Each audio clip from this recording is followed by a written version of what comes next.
Hi, good evening, and welcome to this webinar about Richmond, the American International University in London, which we like to joke has the world's longest university name. There's actually quite a lot of information in that name, which, by the way, we're quite happy to shorten to Richmond University in London, Richmond University, or even just Richmond, depending on the context. But we are in a place called Richmond, which is on the outskirts of London, a very nice part of London. You can see the main university building on the slide in front of you. We call it Hogwarts, or the castle, a nickname that has been given to the place by our students. And we are an American university. We are accredited here in the US through Middle States. We're also an international university. We have students from all over the world at Richmond, and in fact, one of the distinguishing features of Richmond is that there's no national majority, so everybody's international. And we're also in London. We're in London in two ways. Number one, Richmond is actually part of London. It's on the southwest edge of London. And we actually have two campuses in London, one for our freshman and sophomore students at Richmond, and another one in Kensington, which is more central, for our juniors and seniors. So the long name actually has quite a lot of information in it, which is useful, but do feel free to abbreviate it as necessary. The building that you can see there dates back to the mid-1840s, and so we've actually been around in one way, shape or form for over 170 years.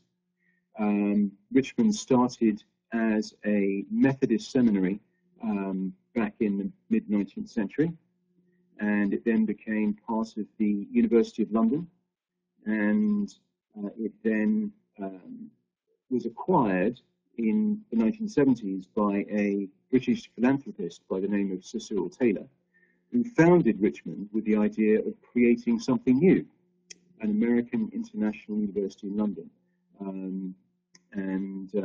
So although we are quite new in our present incarnation, we've been around for just over 40 years,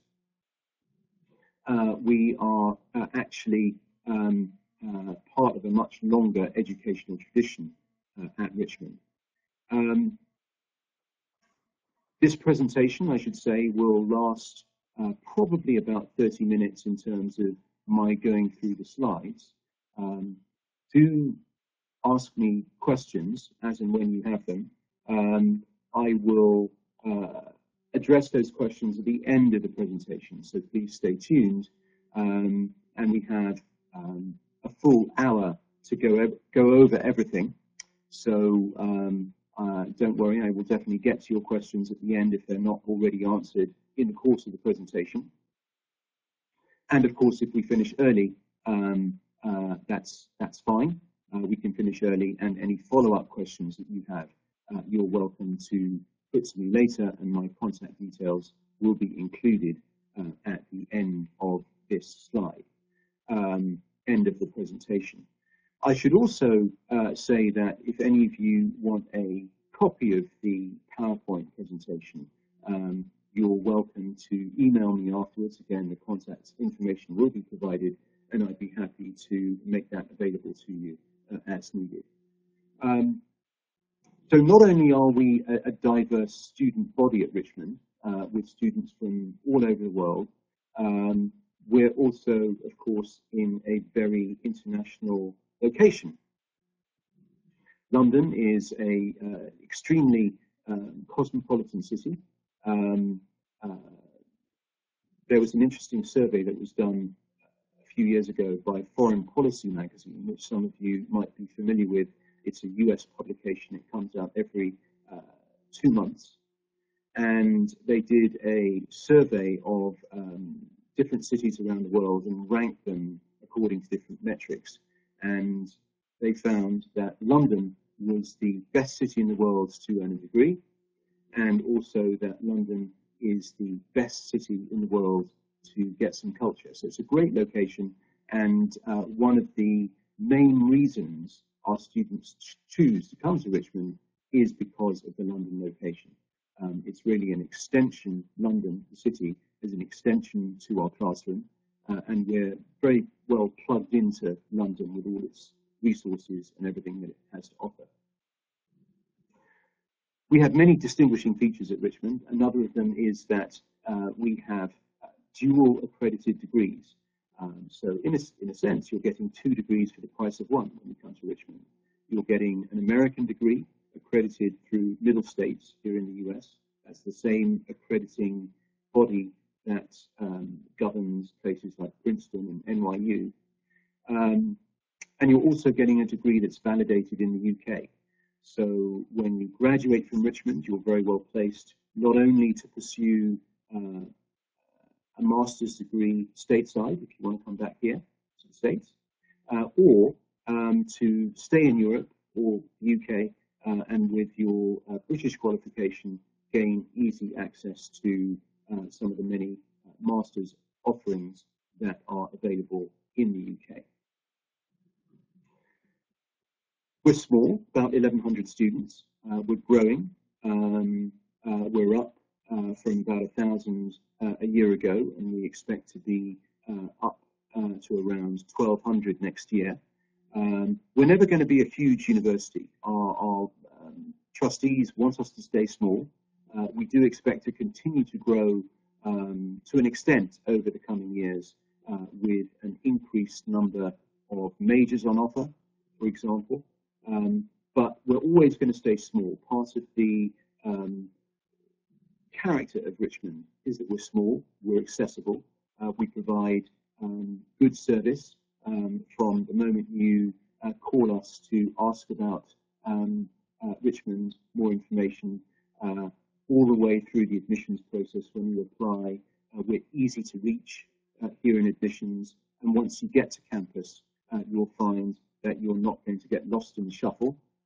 You're not just a number, you're a real person, and that's part of the appeal to Richmond, of Richmond. We like to joke at Richmond, in fact, that the best thing about us is that we're small, and the worst thing about us is that we're small. But I think it's really a best of both worlds scenario in that we offer the advantages of a small institution, where average class size, for example, is about 16 to 18 students per class, with the benefits of being in a large city. So if you ever need to escape, if you ever need to find an outlet, if you're finding it's a little claustrophobic, all you have to do is walk outside the campus gates and you're in the middle of a city of 12 million people. Many reasons to come to Richmond. One of them is the internship program that we offer. I'll spend a bit more time talking about that later. The travel opportunities, again, I'll talk more about that later too. And the 2 locations Richmond offers in London, the Richmond Hill location and the Kensington location, are both very nice parts of London, very safe, very desirable, very beautiful. So what is the student body at Richmond? Who are we? What are we made up of? Well, as mentioned, we have students from all over the world, no national majority. You can see there that the biggest single group is actually tied. We have 2 top groups, so to speak. One, Europe, 35% of our students come from Europe, about 35% also from North America, most of those from the US. A growing number from the UK, about 13% right now from England, Scotland, and Wales. So actually, if you add together the UK number with the Europe number, close to 50% are from Europe, including the UK. But of course, even those largest blocks are still minorities. So everybody is international, as I mentioned, and for somebody who wants to, for example, study international relations or international business, what better way and what better place to study than to come to Richmond, which is itself such an international organisation.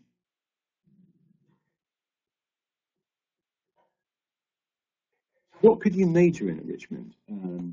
Not just international relations, not just international business, although those are two of our most popular programs year in and year out. We can't be all things to all people. So this is a list of about 20 different majors.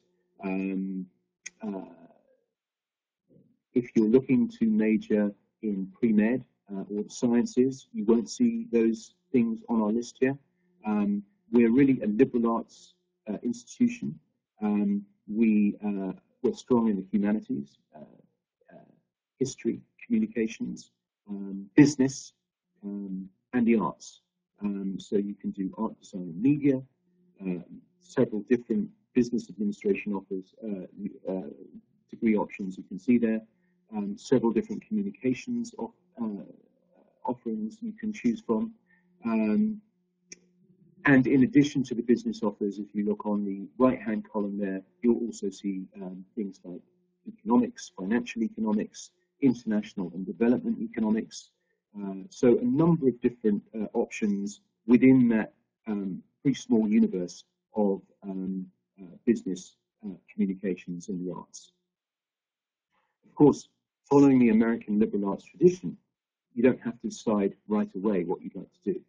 So you could apply to us as an undecided and decide after you come to Richmond what you'd like to major in. We're very flexible, of course, following that American liberal arts tradition. So you could come to us as a psychology major and then take some economics classes during your first year and realize that actually, wow, I want to major in economics. So there's flexibility that way. You won't actually need to decide what your major is until close to the end of your second year, your sophomore year. You can also do a minor at Richmond. You can major in one subject and minor in another. And you can also double major in two subjects if you wish. Double majors, of course, do involve a significantly higher course load and lots of hard work. And I wouldn't attempt to double major before speaking with your academic advisor to whom you will be assigned during orientation week right at the beginning of your freshman year. But double majors are definitely an option too for students who would like to pursue them. What about master's degrees? I mean, obviously for most of you in the audience, that's a long way off, but it's still something nice to think about. Future planning. We do offer a number of different master's programs at Richmond. You can see them listed there on the screen. And interestingly enough, one of the nice things about a master's program at Richmond is that you can accomplish the master's program in just 1 year, whereas most master's degrees in the US, of course, are 2 years.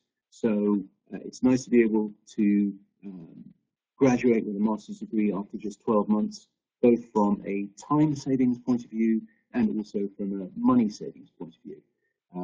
So food for thought. Also, for those of you who decide over the next few months that you'd actually like to study somewhere else for your bachelor's degree, don't forget about Richmond. Keep us in mind because you might want to come to us for a master's degree after you finish your bachelor's. I've mentioned the internship program briefly. Let me spend a bit more time talking about that now. Internships, we believe, are a great thing for you to include as part of your Richmond degree. They allow you to learn more about working in your field of interest. You earn academic credit towards your degree as you do so. They look great on your resume. They help you break that catch-22 situation that students and young people often find themselves in, where they're expected to have acquired some work experience while studying very hard. How do you do that if you're a full-time student? Well, one way, of course, is to incorporate an internship as part of your degree program. And sometimes, in fact, quite often, the internships that you do as part of your Richmond degree directly or indirectly lead you to a job after graduation. So where do Richmond students do their internships? All over, really, literally. Not only in London, but also in Beijing, Shanghai. I didn't mention this on the slide, but India, South Africa, Argentina. The world is almost literally your oyster when it comes to our internships. Most of our students will decide to do them in London, and you can be major specific in the internship that you choose. So, for example, if you're majoring in performance and theatre arts, you could do an internship at the Globe Theatre, where Shakespeare's plays were performed centuries ago. If you're a communications major, you might like to do an internship with the BBC, or with CNBC, or with CNN. If you are a political science major, you might want to do an internship with the House of Parliament, perhaps the Conservative Party or the Labour Party, etc., etc., etc. So lots of internship options, and of course on the business side, London is home to lots of Fortune 500 companies. The City of London is actually the square mile of the financial district, the equivalent of Wall Street in New York. And within that City of London, there are any number of good financial institutions that you could do an internship in. What are the requirements for your internship? Usually you'll need more than 75 credits, meaning you will need to have gone about halfway through your junior year before you can do an internship. So most of our students doing internships will do them in the second half of their junior year, or even in their senior year.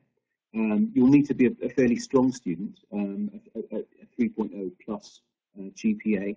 And we do have a full-time internship office at Richmond that can start to work with you from a very early stage at your time at Richmond, as early as your freshman year, to help match you with a good organisation and help ensure that the internship experience for you is as beneficial as possible.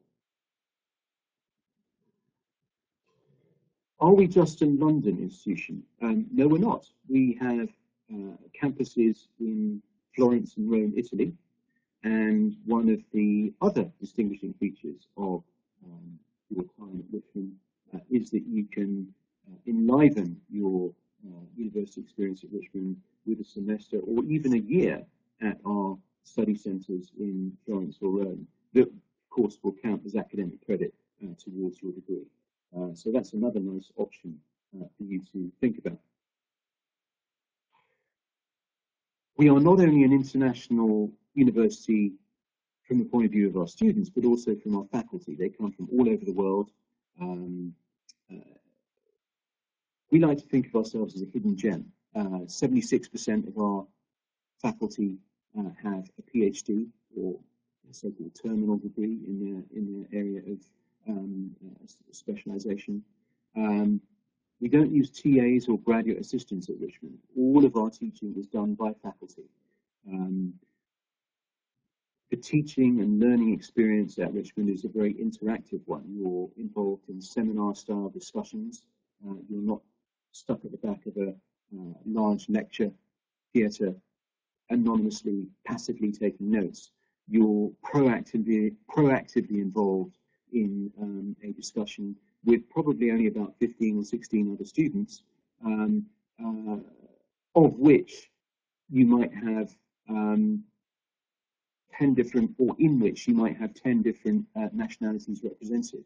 So in some cases, you'll learn almost as much from your peers in the classroom as you will from faculty. You can imagine we have some fairly lively discussions For example, you might have an Israeli sitting next to a Palestinian, and that could really be a very lively and spirited discussion about the political situation in the Middle East. So you're learning from the perspectives of people from very different backgrounds, and that really enriches the learning experience.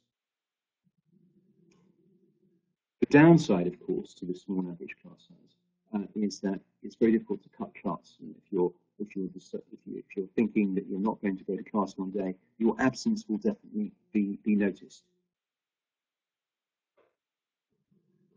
As I mentioned before, we're very well plugged into London. We view London as an extension to our classroom. One of the nice things about Richmond is that over your 4-year degree experience at Richmond, you'll get to experience it from 2 different vantage points. The Richmond Hill campus, southwest London, beautiful part of town, right next to Richmond Park, which is London's, in fact, Europe's largest urban open space. So large, in fact, that there are herds of deer roaming around Richmond Park. That's right across the street from our Richmond Hill campus. Great place to go jogging, bike riding. It's also, Richmond, a nice town. Lots of shops, restaurants, clubs, cinemas, theatres. So enough to do at Richmond to keep you happy, not just the university, but plenty of stuff going on outside the university. And very easy access to central London. You're about a 30-minute ride on the tube, which is what we call the London Underground or subway, from Richmond into central London. So you're well connected. And as I mentioned, for your last 2 years, when you're a junior and senior, you'll live and study at Kensington, which is much more central. Both areas where you'll find our campuses are residential, quiet, safe, but the Kensington one in particular is just around the corner from some of the liveliest spots in London. For example, you can be on High Street, Kensington, one of the busiest shopping streets, nicest shopping streets in London, within about a 5-minute walk from our Kensington campus. I've mentioned London. We also have very easy access to Europe from London, of course. You can be in Paris in about 2 hours, 15 minutes on the Eurostar. Lots of cheap flights, inexpensive flights all around Europe from London. So one of the other great features of the Richmond experience is that you really get to experience Europe because traveling around Europe is not only easy logistically, but also relatively inexpensive. Major professional sports, you'll see that bullet point there on the slide. Lots of stuff going on in London in the sporting world, from professional soccer, Fulham Football Club, one of the Premier League clubs, is not far from our Richmond campus. Twickenham is the home to English rugby. That's the next town over from Richmond. So you can really enliven your time at Richmond by following some of the major sports going on in London. Theatre, fantastic. I mean, the 2 capital cities of theatre in the world are New York and London. And one of the degree programs I mentioned earlier was the Performance and Theatre Arts major. Richmond isn't just a great place to study theatre. Richmond is also a great place to view theatre because there are so many options on the West End, the London equivalent to Broadway, where you can see some fantastic performances. What does student life at Richmond feel like? I mean, it's a little different from life at your traditional American US campus. There's not a whole lot of Greek life, for example. We don't have as much in terms of organized sports as you would do at especially a larger American university in the States. We're not an institution, for the most part, that takes its sports seriously, meaning that you can play sport at Richmond for fun, for the love of playing, but we're not a kind of NCAA environment in which it's highly competitive. nor are we a large university like NYU or BU that has dozens and dozens and dozens of different clubs and societies. But we do have a number of them. Our student affairs team is very responsive to the interests of our student body. And so if there's something that you'd like to set up that we don't already have set up, there's usually some seed money available to help you do that. But some of the clubs and societies include the Top of the Hill Music Club, the Model UN. We have a very popular one called the Green Project and an environmental group. There's a wine and cheese club, all kinds of different clubs. In terms of on-campus housing, we guarantee on-campus housing for on-time applicants for their first year.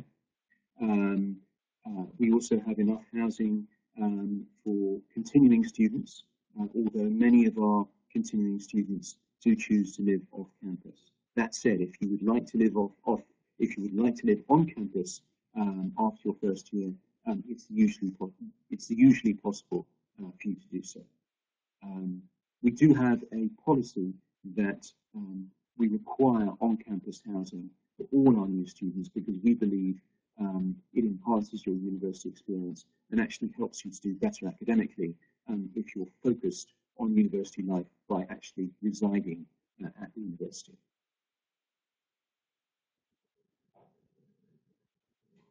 I've mentioned travel, but to give you a little taste of some of the trips that our student affairs team has put together recently, destinations have included Scotland, Stockholm, Gibraltar, Transylvania, Cairo, Iceland, Brussels, Paris, Venice, a different selection every semester.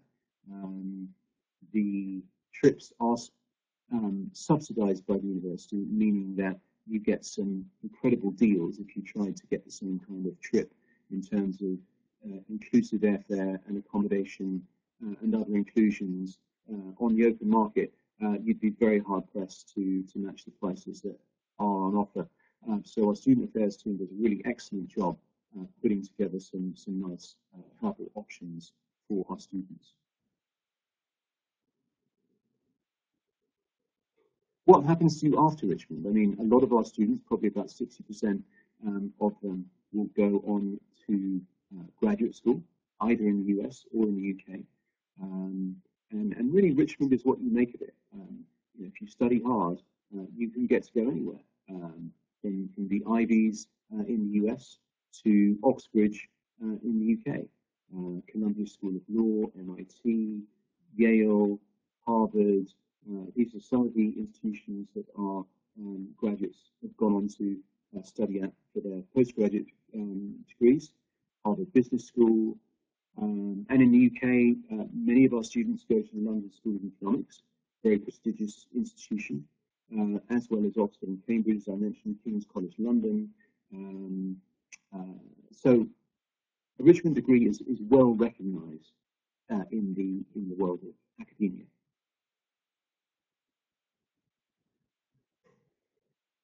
Not only is it well recognised in the world of academia, it's also well recognised in the employment world. And you can see on the slide in front of you now a listing of recent career placements of Richmond graduates, ranging from the financial sector to NGOs, the US Peace Corps, and on both sides of the Atlantic. So what does it cost to come to Richmond? For the convenience of our US market, we offer tuition and fees in US dollars.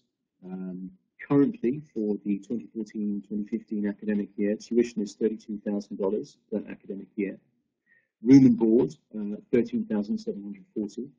That includes a meal plan of 18 meals per week, 3 meals per day, Monday through Friday, and 2 brunches and a dinner at the weekend.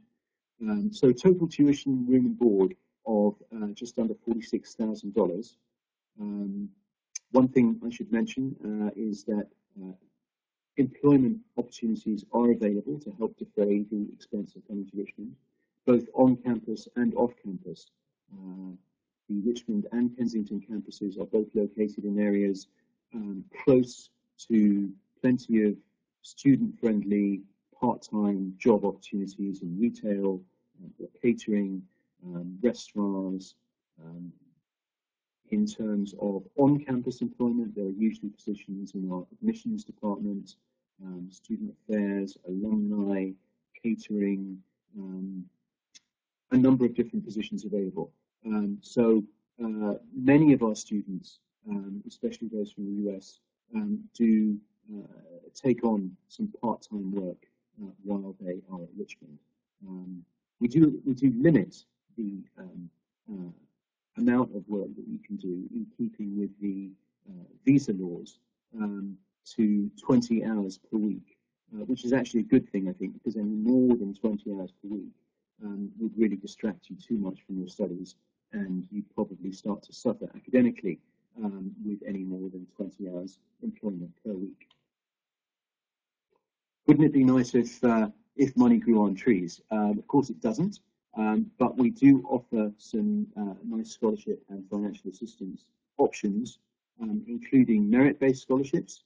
The presidential scholarship, currently $15,000 per academic year, is generally available to those applicants with a 3.6 GPA or higher. The Dean's Scholarship, worth $11,000 per academic year, is generally available to those students with a 3.0 GPA or higher. And we do offer a range of need-based scholarships that we disperse according to your financial need. We'll ask you to fill out the FAFSA and submit the FAFSA to us so that we can evaluate your need. Merit-based scholarships do not require a separate application form as for undergraduate students from the US. You can apply to us. We will review your application for admissions, and based on the strength of your application, we'll not only make a decision on your admission, we'll also make a decision on your scholarship. So usually, if you're eligible for scholarship, you will receive notice of that scholarship award at the time that you receive your admissions pack, your acceptance pack from Richmond. In terms of need-based assistance, you will need to request that, and we will be happy to evaluate your request. At the moment, we're looking at a maximum of about $8,000 need-based assistance in addition to merit-based scholarship where applicable. So you could, for example, get as much as $23,000 in combined merit and need-based scholarship assistance, depending on the strength of your application and the individual circumstances of each student. You can also use federal loans at Richmond, Stafford loans, or otherwise known as direct loans, Parent Plus loans, private student loans. Those are all available at Richmond, and we encourage you to fill out the FAFSA and submit the FAFSA to us, just as you would to any other school in the US, if you'd like to use a loan package while coming to Richmond. Many of our US students do, by the way. So how do you get in? What's the admissions process like? Very similar to applying to any other American university. You can apply to us either directly on our website. We have a direct application. We have membership with a common application, so you can apply via the common app. You can also apply via UCAS, which is the British equivalent to the common app. Most of our American students will apply either directly or via the common app, whereas most of our British students and many of our European students will use UCAS. But it's entirely up to you which method you use. All are equally acceptable to us. The application includes an essay component or personal statement. We'll want to see your official transcript or transcripts if you've been to more than one school. We'll need an academic reference from one of your teachers or a guidance counselor. And our application deadline for the fall, which is our main intake, is March 1. I would encourage you to apply sooner than that to avoid the last minute rush, but certainly up until March 1 is absolutely fine. We do offer academic credit, by the way, on good AP exam scores. Anything with a 3 or higher on your AP exam can be evaluated by us for academic credit. And for those IB diploma students, we award credit for grades 4 and higher on the IB exams. And those good exam results can therefore shorten the estimated time until graduation from Richmond down to about 3 to 3.5 years instead of the full 4 years, of course, depending on your exact results. Some of you may be transfer students. I suspect that most of you aren't, so I'll go through this fairly quickly. It's a very similar application process. You'll just need the college transcript or university transcript if you're transferring in from somewhere else.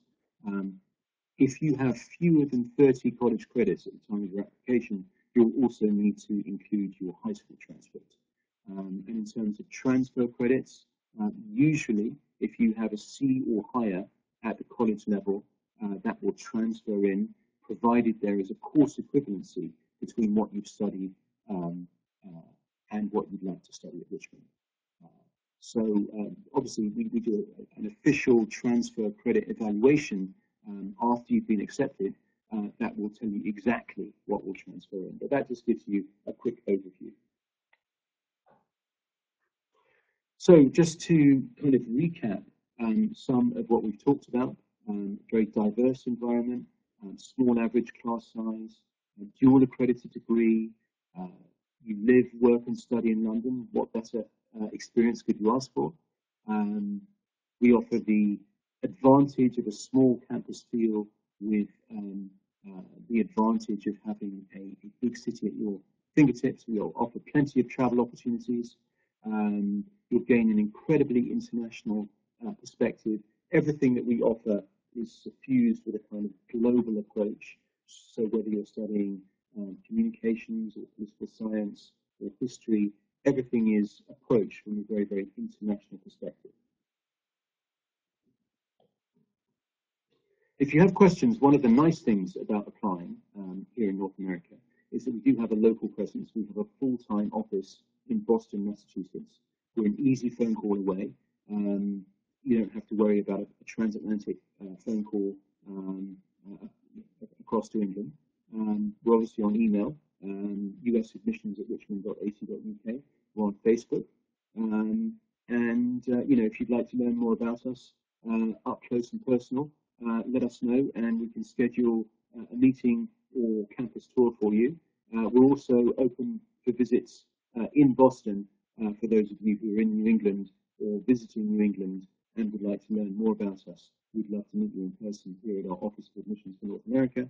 But we have the option of campus tours on campus in London, as well as open days. We encourage you to attend them. It's obviously logistically challenging to do so, more so than it is to visit somewhere locally here in the US. And I would say don't feel badly if you're not able to visit us in the UK. Most of our US students do not come to visit or they enroll, or they're coming to a sight unseen other than what they've seen online, of course. So you'll be in good company either way. There are plenty who do come and visit, but also plenty who don't. So either way is fine. So we've got a good website. Take a look at it. Give us a call if you have any questions. My name, by the way, I think I committed the heinous error of not introducing myself right at the beginning. Nick Atkinson. I'm the Director of Admissions for North America. I have 2 colleagues with me here in the office who make up the North American Admissions and Recruitment team.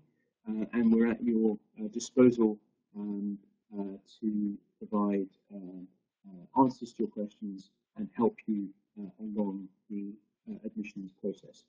So without further ado, I'm going to go to some of your questions and hopefully provide some answers.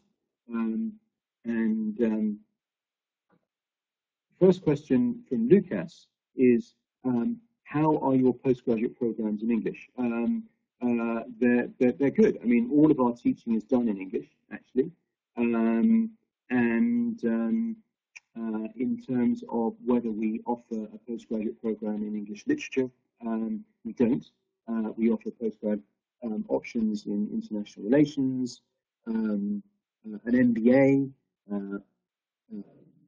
art history and visual culture, for example.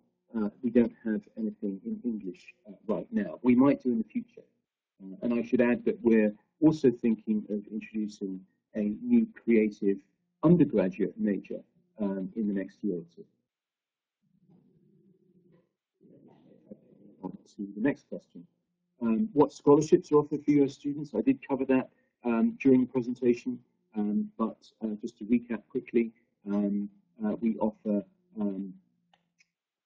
both merit-based scholarships and need-based scholarships, in addition to loans, federal loans, private student loans. I should point out, in fairness, that not all elements of federal financial aid are available for use at Richmond. For example, Pell Grants cannot be used overseas. Federal law does not allow Pell Grants to be used overseas. But loans can be used overseas. So grants in general, no. Loans in general, yes. But if you have more detailed questions on the financial aid side, please don't hesitate to email us or give us a call. We'll be happy to go into more detail. Next question, what is the hiring rate of students post-graduation? That question from Chris. Thank you, Chris. I would say when our seniors graduate from Richmond, about 60% of them are going on to do a master's program, and about 40% of them are going on straight into the job market. And I would say the last stats I looked at showed that about 30% of those, sorry, about 30% of the total move into jobs right away, meaning within the next, within about 6 months of graduating from Richmond. So we're looking at about 90% of our students either going into a master's program or going straight into employment after graduation.